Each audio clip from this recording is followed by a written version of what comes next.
관심을 끄는 어떤 계기가 있었잖아요. 그것에 대해서도 영향을 봐야 되는데 이게 이제 임팩트입니다.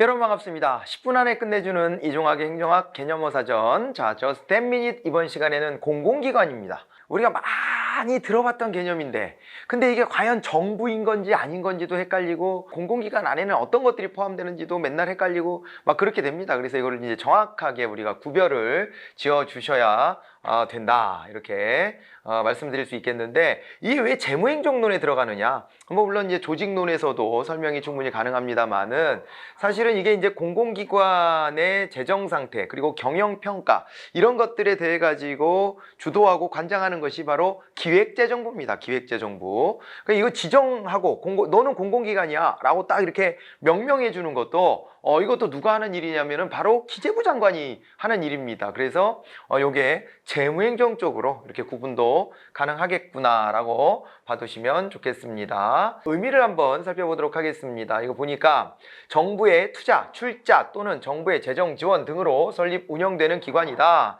그래서 공공기관의 운영에 관한 법률의 요건에 해당하여 기획재정부 장관이 지정하고 고시하는 기관이 바로 공공기관이다 이렇게 봐두시면 됩니다. 결국에는 정부 돈 들어갔네. 왜? 정부 돈이 들어가가지고 기재부 장관이 들여다보겠다는 거예요. 야, 이 정부 돈으로 출자했는데 니네 경영 잘하나 내가 한번 평가해 볼 거야. 이런 식으로 이제 접근해 보는 것이 바로 공공기관이다 이렇게 생각하시면 되겠습니다. 공공기관의 구분 이것이 이제 매우 중요합니다. 여러분들이 보통 이제 공공기관이다 그랬을 때는 뭐 공사네, 공단이네 그런 말들을 많이 들어보셨을 거예요. 이게 흔히 공공기관 그랬을 때 공사, 공단 뭐 이렇게 이제 될 텐데 여기 구성원들이 공무원이냐? 아닙니다. 여기에 보면요 임원이 있고 직원이 있을 거 아닙니까? 임원이 있고 직원이 있을 터인데 임원은 공무원이 아니고 그러나 준공무원 정도가 돼가지고 공직자윤리법이라고 하는 게 있죠. 공직자윤리법에 적용 대상이 됩니다. 예, 여기에 이제 적용이 돼요. 이 공직자윤리법에서 말하는 공직자의 범위에는 이 공사, 공단, 이 공공기관의 준공무원 신분을 갖는 이 임원들까지도 이 윤리의 기준을 따라야 된다라고 이제 언급이 되죠. 이제 그럴 때 조금 더 의미가 있고, 그러나 그렇다고 아예 공무원은 아니다. 자, 그럼 직원은 뭐냐? 직원은 그냥요 회사원이에요. 회사원. 직원은 회사원입니다. 아예. 자, 그래서 이게 공공기관이라고 하는 게 이 정부 조직은 아닌 겁니다. 정부 조직은 아니고 요거를 또 이제 또 정확하게 좀 나눠보자면은 우리가 이제 이런 개념도 있어요. 제 1섹터 라고 해가지고 1섹터가 바로 정부 쪽 섹터가 됩니다.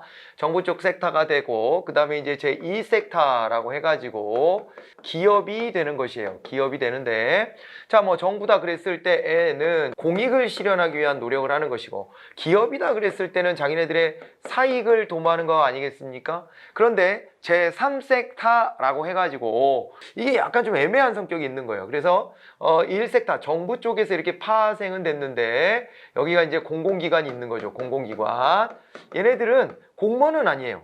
찐 정부는 아니야. 그런데 여기가 이제 공공기관이 그럼에도 불구하고 얘네는 공익을 신경 쓴다는 점에서는 의미가 있어요. 그러니까 여기도 신경을 쓰고 여기도 그 다음에 여기도 신경을 쓰는 거죠. 사이까지는 아니지만은 효율성이라고 하는 거 있잖아요. 그거예요. 그러니까 이쪽으로 보면은 이게 바로 뭐가 되냐면 이게 이제 공익성이라고 하는 거잖아요. 공익성. 그래서 공익을 도모하게 되면은 형평성을 신경 쓰는 거죠. 형평성도 신경 쓰고 이쪽으로 여기 사익까지는 아니지만은 사익을 추구하는 기업처럼 효율성도 도모하려고 하는 거, 이런 성격을 애매모호하게 가지고 있는 거예요. 여기가 그 다음에 또 이제 이 민간인데 기업도 아닌 것이 여기가 이제 NGO, NPO 같은 데들 있잖아요.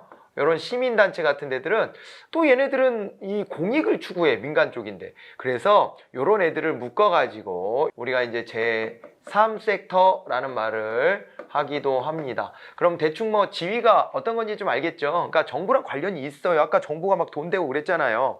그런 곳인데 효율성이라고 하는 것을 동시에 추구하려고 한다. 그러니까 민간 기업이 하는 것처럼 효율성의 달성에도 신경을 쓴다. 이것이 이제 기존 정부하고의 차이점이라고 보시면 될 거라고 이제 생각이 됩니다. 자, 그래서 이 부분과 관련해서 보시면은 이 공기업 있지 않습니까? 공기업의 종류에 시장형 공기업과 준시장형 공기업, 이 두 가지가 나눠지고요. 그리고 이제 준정부기관이라고 하는 게 또 있는데요. 정부가 집행해야 될 일들의 일부를 가져다가 위탁해서 집행해 주거나 아니면은 정부가 원래 관리해야 될 기금인데 이걸 대신 관리해 주거나 이런 일들을 하는 걸 우리가 준정부기관이라 그래요. 그러니까 다시 한번요. 또 공기업이다 그랬을 때는 공의 영역이 있지 않습니까? 공의 영역이다 그랬을 때는 요거는 이제 아까 말씀드렸던 이게 공익성을 추구해야 된다 이 부분이고요. 그 다음에 이제 기업이다 그랬을 때는 이것이 바로 이제 효율성의 달성이지요. 효율성을 달성해야 된다 이렇게 이제 볼 수가 있는 것입니다. 그래서 사실은 되게 좀 이율 배반이에요. 공익을 달성하려고 하다 보면 효율성이 좀 떨어지게 마련인데 이 두 가지를 동시에 달성하려고 노력해야 되는 것이 공기업의 숙명입니다. 그러다 보니까는요 공적인 기능을 너무 신경 쓰다 보면 야 니네 왜 이렇게 적자가 많이 나냐 그러고 요거 더 먹고 그러다가 막 적자 면하려고 막 이렇게 막 냉정하게 막 가면은 야 이 공공기관 이 공기업이 말이야 그런 식으로 니네 돈벌이만 하려고 그러면 되냐 이러고 또 요거 더 먹고 아주 이 난처한 입장이 많이 되죠. 그리고 이제 준정부기관이다 그랬을 때 여기는 정부의 일이라고 생각하고 우리가 접근하는데 이거를 정부 공무원들이 해결해 주는 게 아니라 다른 공공기관의 직원들이 우리의 문제를 해결해 주고 있더라. 이렇게 이제 나눠서 보시면 되는 겁니다. 자, 그리고 공공기관으로 지정을 하고 싶은데 공기업도 아니고 준정부기관도 아닌 거, 이 요건에 충족이 안 되는 것들을 기타 공공기관으로 지정하는데 이 기타 공공기관의 숫자가 제일 많아요. 이 공공기관에서.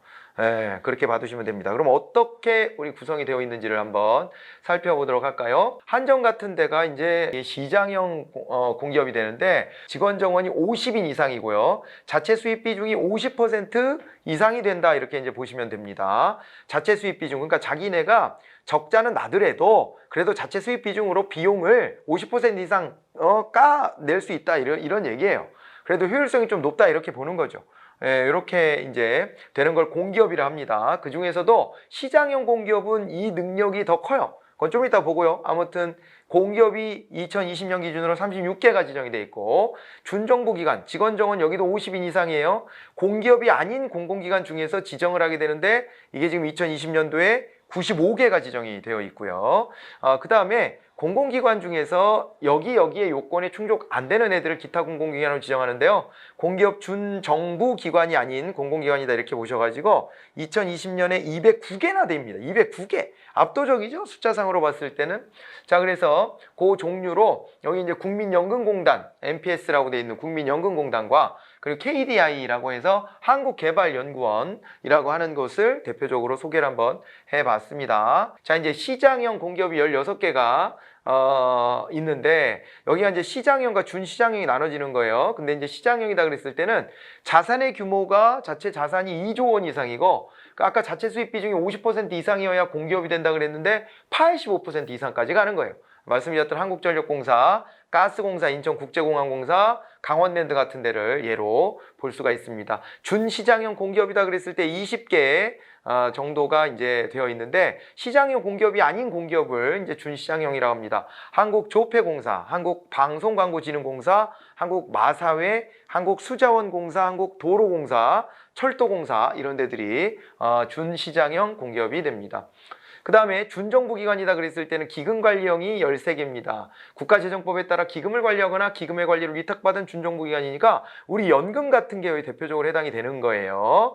자, 그리고 이제 위탁 집행형이다 그랬을 때는 행정적인 집행 업무를 해주는 곳 아니겠습니까? 국민건강보험공단 여기도 좀 기금이 쌓여있긴 한데 그거보다는 건강에 관련된 행정 서비스를 제공하는 게 더 우선이다라고 보는 거죠. 한국국제협력당 코이카 아시죠? 코이카, 한국장학재단, 한국소비자원, 그리고 도로교통공단 이런 데들이 준정부기관에 해당이 됩니다. 이런 이제 분류를 한번 같이 봐두시고요. 2020년에 지정 변경된 걸 보시게 되면은 공기업 여기가 이제 그대로 유지가 됐고요. 준정부기관은 93개에서 95개로 이렇게 이제 2개가 늘었습니다. 그리고 기타 공공기관은 210개에서 209개로 1개가 줄어서 2019년 대비 2020년에는 전체적으로 하나가 더 늘어났다 이렇게 봐두시면 되는 건데, 신규 지정된 데들이 있고 지정 해제된 데들도 있고 유형이 기타 공공기관에서 위탁집행형으로 바뀌거나 기금관리형에서 위탁집행형으로 바뀌거나 이런 경우들이 있었는데, 이런 종류들까지 우리가 싹 다 외울 필요는 없을 것 같고요. 공공기관은 공공기관 운영위원회를 거쳐서 기재부 장관이 매년 1월 지정해서 고시하고요. 그 다음에 이제 1월 이제 새해가 밝고 30일 이내에 이제 고시하게 돼 있고요. 지정된 기관은 총인건비제도, 경영평가, 경영지침, 경영공시, 고객 만족도 조사 등을 통해서 투명하고 효율적으로 운영되도록 관리가 되고 있다. 정부가 나서서 이렇게 관리를 한다라고 봐두시면 좋겠습니다. 자, 여기까지 해서 공공기관에 관련된 내용을 같이 한번 살펴봤습니다. 경청해 주셔서 감사합니다.